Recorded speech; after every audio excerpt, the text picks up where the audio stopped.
pagi adik-adik semua. Ketemu lagi nih sama kakak Kavi dan juga aku, Elia Livi.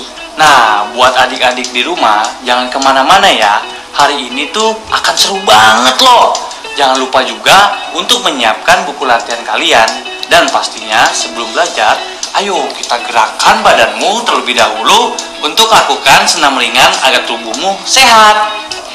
Setelah itu berdoa menurut kepercayaan masing-masing ya. Dan jangan kemana-mana ya. Yuk kita mulai petualangan kita hari ini. Let's go! Kok mobil kita nggak jalan sih kak?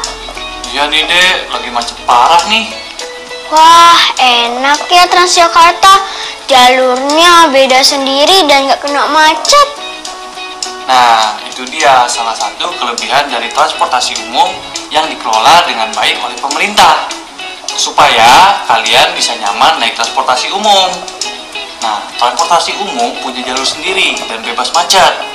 Nah, untuk adik-adik di rumah, apakah angkutan di dekat rumahmu cukup nyaman? Dan apakah tarifnya juga terjangkau? Bener juga ya. Tapi nanti aku ketinggalan acara TV favorit aku dong kak. Nah, tenang aja deh, masih sampai sore kok acaranya. Jadi kita bakal kena macet sampai sore. Enggak kok dek, maksudnya kakak ini kan masih pagi, masih banyak waktu kok. Syukurlah. Aku bingung kak, kok bisa terjadi kemacetan seperti ini ya? Penyebabnya apa ya? Nah, jadi gini deh, Indonesia menempati urutan ketiga dalam jumlah penggunaan kendaraan bermotor terbanyak di seluruh dunia setelah Amerika Serikat di peringkat 1 dan Cina di peringkat 2. Menyusul India di nomor 4 dan Brazil di nomor 5. Jumlah keseluruhan kendaraan di Indonesia mencapai 107.226.572 dan masih bertambah loh dek. Wow, banyak sekali ya kak.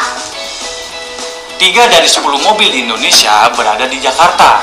Selain itu, 14% sepeda motor berada di Jakarta juga.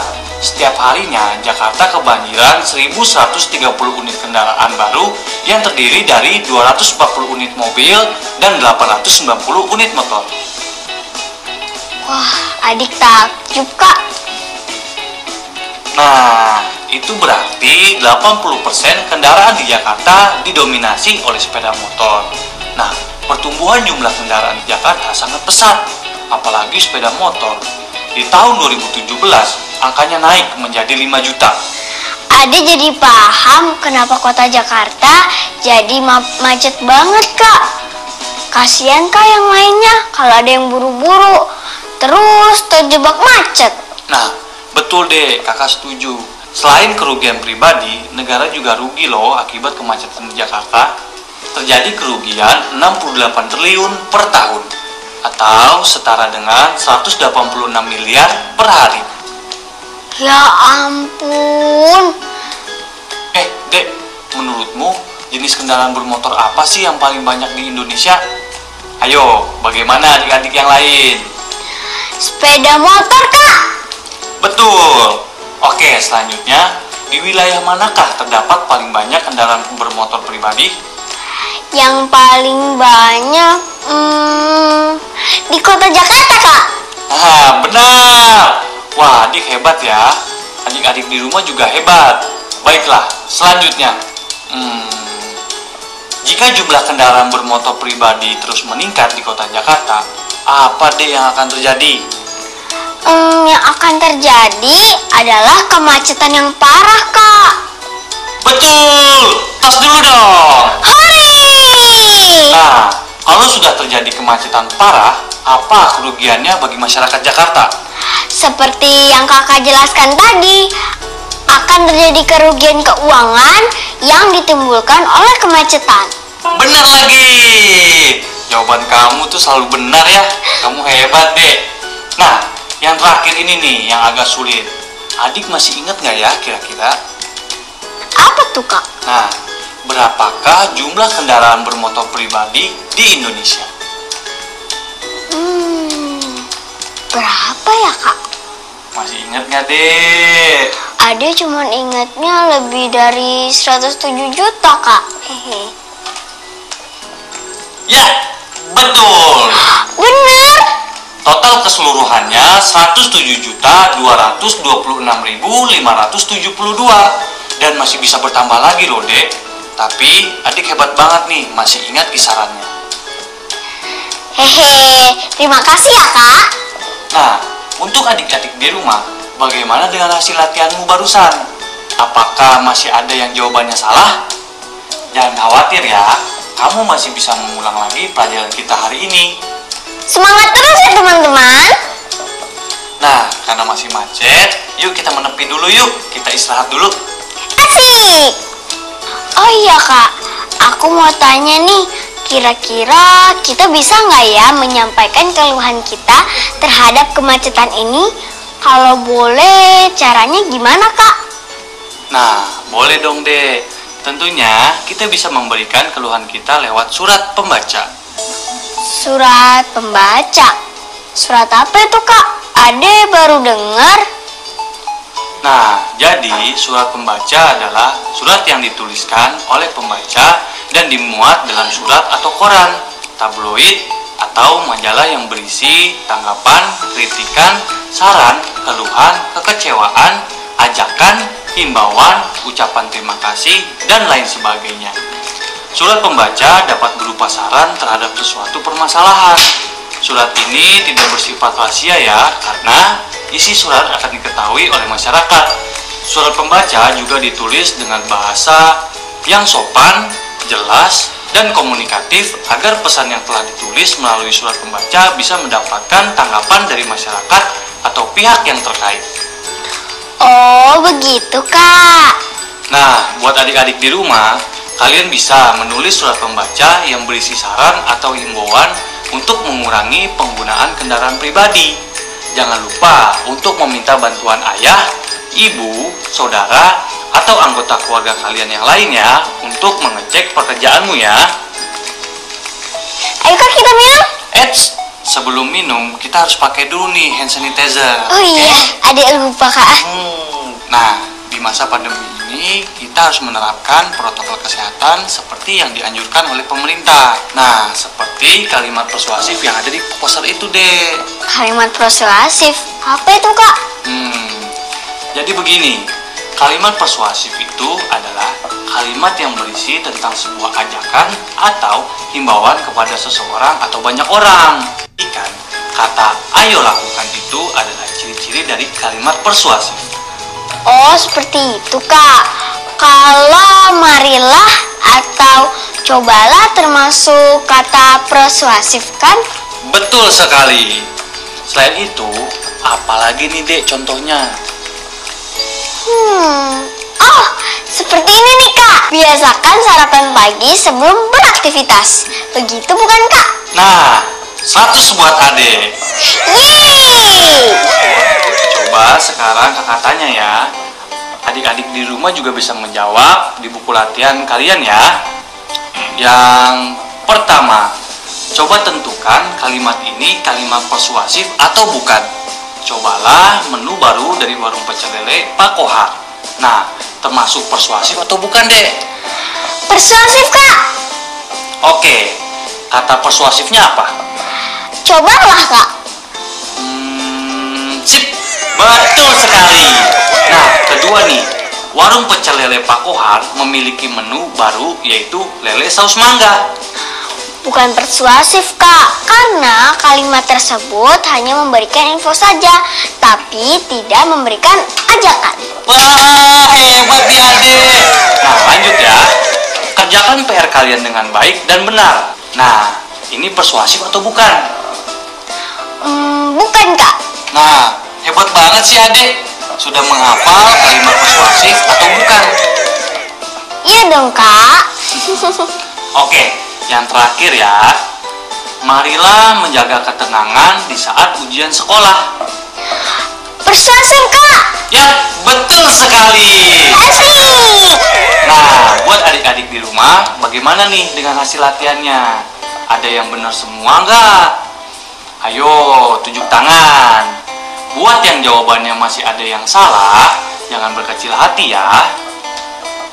Kalian masih bisa kok membaca ulang dan mengasah lagi kemampuan kalian. Jangan sungkan untuk meminta bantuan dari ayah dan anggota keluarga lainnya untuk tanya jawab dengan kalian. Yap, betul sekali. Ya sudah, nanti kalau minumannya sudah habis, kita lanjutkan perjalanan kita ke rumah ya. Sepertinya sudah tidak macet lagi nih. Oke, Kak.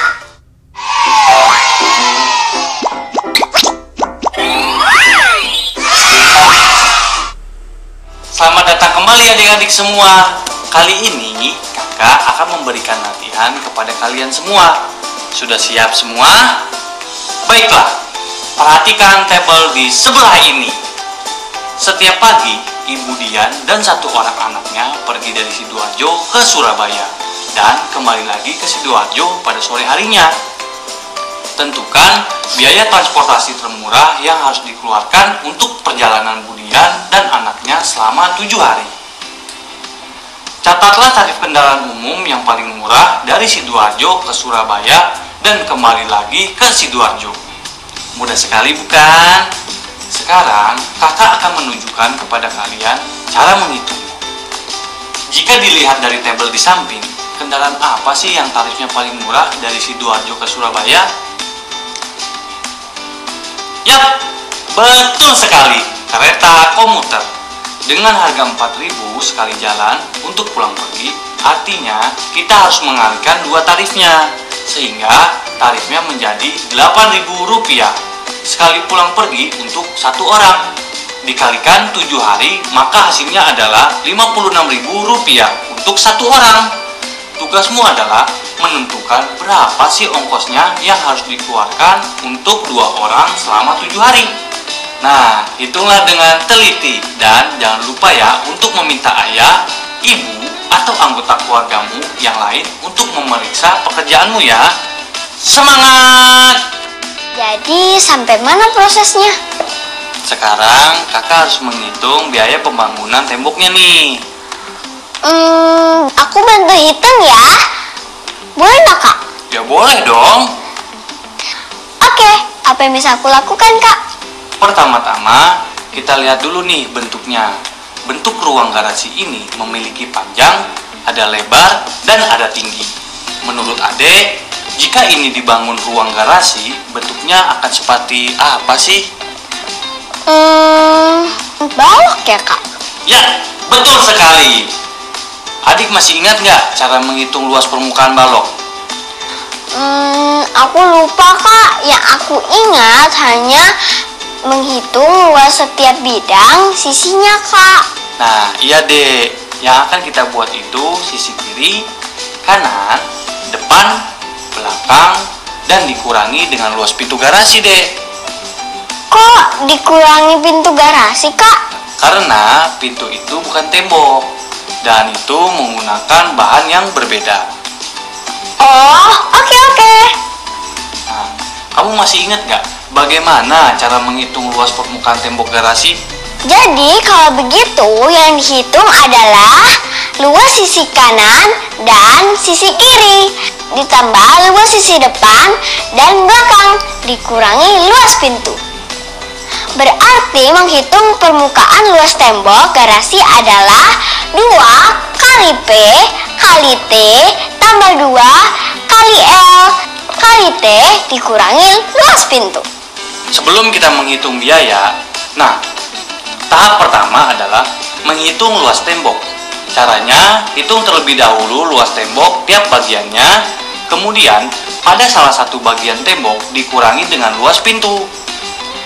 Luas tembok sama dengan keliling dikali tinggi tembok dikurang luas pintu. Oke, Kak. Ini catatan ukuran yang kemarin. Keliling 15 meter dikali tinggi tembok 3 meter dan dikurangi luas pintu 5 meter persegi. Coba hitung deh berapa dapatnya. Berarti 15 meter kali 3 meter sama dengan 45 meter persegi. Dikurangi 5 meter persegi, jawabannya menjadi 40 meter persegi, Kak. Oke, kita dapat luas temboknya nih 40 meter persegi ya. Kemudian kita hitung biayanya. Luas tembok dikali Rp117.146.000. Jadi hasilnya Rp4.085.840, Kak. Nah, betul. Adik keren banget sih. Makasih ya, Dek, sudah bantuin kakak. Sama-sama, Kak. Halo semuanya, berhubung dari kemarin kita sudah pelajari cara menghitung keliling dan luas, sekarang kita coba pelajari yuk tempat yang lebih besar ya adik-adik. Kira-kira tempat apa ya? Kakak hitung ya. 1, 2, 3. Wah, ini tempat parkir mall. Betul sekali. Ini adalah gambar lahan parkir pada suatu tempat perbelanjaan untuk pengunjung yang membawa kendaraan pribadi atau taksi yang menunggu calon penumpang. Nah, kita mulai berlatih ya. Pertama-tama, adik-adik bisa menggambar tabel berikut ini ya. Ada lahan parkir dan juga luas dalam satuan meter persegi. Kita lihat di sini ukuran mobil itu panjangnya 5 meter dan lebarnya 3 meter. Maka luasnya adalah berapa adik-adik? Ya, betul sekali. Dikalikan saja ya. Jadi 5 dikali 3 sama dengan 15 meter persegi untuk satu mobil. Berikutnya untuk dua mobil ini nih teman-teman. Berarti 15 meter dikali 2 sama dengan 30 meter persegi. Betul. Nah, selanjutnya kalau 4 berapa, Dek? 15 kali 4 sama dengan 60 meter persegi. Ya, betul sekali. Nah, berikutnya nih. Kalau sudah ada luasnya, tentukan jumlah mobilnya. Gimana caranya, Dek? Masih ingat nggak? Ingat dong, Kak. Berarti 105 dibagi 5 sama dengan 7 mobil. Wah, betul sekali. Nah, ini untuk yang terakhir ya. Kalian bebas ya menghitungnya untuk berapa mobil, namun tetap sesuai dengan lahan yang ada. Hitung dengan teliti ya. Selanjutnya, tentukan luas dan keliling seluruh lahan parkir tersebut. Kakak berikan waktu 10 detik ya untuk menjawab. Kita hitung mundur nih. 10, 9, 8, 7, 6, 5, 4, 3, 2. 1. Oke, waktunya habis. Jawabannya berapa, Dek? Jawabannya untuk luasnya 252 meter persegi dan kelilingnya 64 meter. Jawabannya betul sekali. Gimana adik-adik yang di rumah? Jawabannya juga betulkah? Next ya. Panjang tembok pada lahan parkir adalah keliling lahan parkir dikurangi dengan lebar pintu. Tentukan panjang tembok lahan parkir tersebut. Ini baru saja kita bahas ya tadi. Semoga masih ingat ya rumusnya. Oke, kakak beri waktu 5 detik ya. 5, 4, 3, 2. 1. Waktunya habis. Jawaban yang tepat adalah 60 meter. Yes, betul sekali. Nah, pertanyaan terakhir nih adik-adik. Mohon disimak ya. Pada garis yang berwarna merah di gambar tersebut akan dibangun tembok dengan ketinggian 3 meter. Coba hitung perkiraan biaya pembuatan tembok tersebut. Tadi adik-adik di rumah juga sudah memberikan contoh untuk menghitung ya. Rumusnya adalah luas tembok sama dengan luas permukaan tembok dikurangi luas pintu garasi. Semoga semuanya sudah mendapatkan jawabannya ya. Adik gimana? Sudah tahu jawabannya? Mudah-mudahan benar ya, Kak. Oke, silakan adik. Jadi luas tembok 60 meter dikali 3 meter sama dengan 180 meter persegi. Sehingga biayanya adalah 180 meter persegi dikali 117.146 rupiah. Sama dengan 21.086.146 rupiah. Betul sekali. Bagaimana nih adik-adik di rumah? Apakah jawabannya benar semua? Semoga jawabannya benar semua ya. Kalau masih ada yang salah, jangan khawatir. Terus berlatih ya adik-adik. Oke, kita masuk ke latihan terakhir ya hari ini. Oke Kak, aku sudah siap. Teman-teman di rumah juga sudah siap kan? Nah, adik-adik di rumah bisa lihat nih, di sini ada sebuah tabel. Bisa dibuat di buku latihannya ya. Pertanyaannya, gambarlah 2 buah denah parkir yang berbeda yang memiliki luas 400 meter persegi. Kemudian, lengkapi informasi berikut ini. Kuncinya ada di luas 400 meter persegi ya teman-teman. Aku berikan contoh untuk latihan lahan parkir A. Untuk luas 400 meter persegi sama dengan lebarnya 20 meter dan juga panjangnya 20 meter. Teman-teman bisa mengisi sisanya ya. Lanjut lagi, tentukan keliling setiap lahan parkir, dihitung dengan teliti ya adik-adik. Pertanyaan selanjutnya, jika akan dibangun tembok yang mengelilingi lahan parkir tersebut, menurutmu mana yang membutuhkan biaya pembangunan tembok lebih mahal? Jelaskan alasanmu ya. Dan untuk soal terakhir hari ini, gambarlah 2 buah persegi panjang dengan luas berbeda tetapi memiliki keliling yang sama. Mudah bukan? Setelah selesai menjawab, teman-teman bisa meminta bantuan orang tua atau anggota keluarga lainnya untuk memastikan hasil pekerjaan kalian. Nah, adik-adik di rumah jangan lupa ya untuk mencatat kembali apa saja sih yang sudah kita pelajari hari ini. Hari ini kita sudah mendapatkan informasi pertumbuhan jumlah kendaraan bermotor di Indonesia. Belajar membaca dan membuat surat pembaca. Mengenal kalimat persuasif dan manfaat luas dan keliling persegi panjang dalam pembuatan lahan parkir kendaraan. Jangan lupa dicatat ya adik-adik. Terima kasih ya buat adik-adik yang sudah mengikuti kakak dan adik berpetualang hari ini. Jangan lupa untuk membantu anggota keluarga kalian di rumah ya. Aku dan kakak pamit undur diri dulu.